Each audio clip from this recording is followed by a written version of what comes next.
24. ദൈവമേ, നീ ഞങ്ങളെ സദാകാലത്തേക്കും തള്ളിക്കളഞ്ഞതെന്ത്? നിന്റെ മേച്ചൽപ്പുറത്തെ ആടുകളുടെ നേരെ നിന്റെ കോപം പോയിക്കുന്നതെന്ത്? നീ പണ്ടേ സമ്പാദിച്ച നിന്റെ സഭയെയും നീ വീണ്ടെടുത്ത നിന്റെ അവകാശഗോത്രത്തെയും നീ വസിച്ചു പോന്ന സീയോൻ പർവ്വതത്തെയും ഓർക്കണമേ. നിത്യശൂന്യങ്ങളിലേക്ക് നിന്റെ കാലടി വയ്ക്കണമേ. ശത്രു വിശുദ്ധ മന്ദിരത്തിൽ സകലവും നശിപ്പിച്ചിരിക്കുന്നു.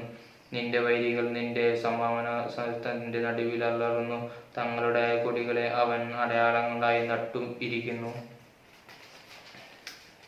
അവൻ മരക്കൂട്ടത്തിന്മേൽ കോടാലി പൊങ്ങുന്നത് പോലെ തോന്നി. ഇതാ, അവർ മഴ കൊണ്ടും ചുറ്റിക്കൊണ്ടും അതിന്റെ ചിത്രപ്പണികളെ അകപ്പാടെ തകർത്തു കളയുന്നു. അവർ നിന്റെ വിശുദ്ധ മന്ദിരത്തിൽ നിന്ന് തീ വെച്ച് തിരുനാമത്തിന്റെ നിവാസത്തെ അവർ ഇടിച്ചു നിരത്തി അശുദ്ധമാക്കി. നാം അവരെ നശിച്ചു കളക എന്ന് അവർ ഉള്ളം കൊണ്ട് പറഞ്ഞു.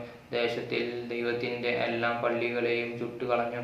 നിങ്ങളുടെ അടയാളങ്ങളെ കാണുന്നില്ല. യാതൊരു പ്രവാചകനും ശേഷിച്ചിട്ടില്ല. ഇത് എത്രത്തോളം എന്നറിവിൻ ആരും ഞങ്ങളുടെ ഇടയിലില്ല. ദൈവമേ, വൈരി എത്രത്തോളം നിന്ദിക്കും? ശത്രു നിന്റെ നാമത്തെ എന്നേക്കും ദുഷിക്കുമോ?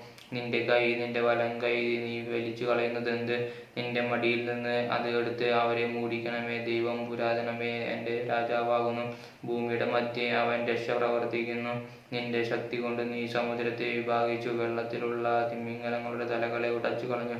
ലിവ്യാതോന്റെ തലകളിൽ നീ തകർത്തു. മൂര്യവാസികളെ ജനത്തിന് അതിനെ ആഹാരമായി കൊടുത്തു. നീ ഉറവും ഒഴുക്കും തുറന്നു വിട്ടു. മഹാനദികളെ നീ വറ്റിച്ചു കളഞ്ഞു. പകൽ നിനക്കുള്ളത്, രാവ് നിനക്കുള്ളത്. വെളിച്ചത്തെയും സൂര്യനെയും ചമച്ചിരിക്കുന്നു.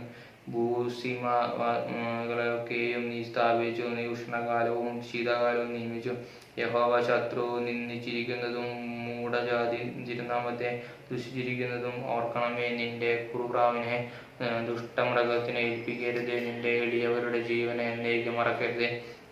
നിന്റെ നിയമത്തെ കടാക്ഷിക്കണമേ. ഭൂമിയിലെ അന്ധകാരസ്ഥലങ്ങൾ നിവാസങ്ങൾ കൊണ്ട് നിറഞ്ഞിരിക്കുന്നു. പീഡിതൻ ലജ്ജിച്ച് പിന്തിരിയരുത്. എളിയവനും ദരിദ്രനും നിന്റെ നാമത്തെ സ്തുതിക്കട്ടെ. ദൈവമേ, എഴുന്നേറ്റ് നിന്റെ വ്യവഹാരം നടത്തണമേ. മൂഢൻ ഇടപെടാതെ നിന്നെ നിന്ദിക്കുന്നത് ഓർക്കണമേ. നിന്റെ വൈരികളുടെ ആരവം മറക്കരുത്. നിന്റെ എതിരാളികളുടെ കലഹം എപ്പോഴും പൊങ്ങിക്കൊണ്ടിരിക്കുന്നു. ആമേൻ.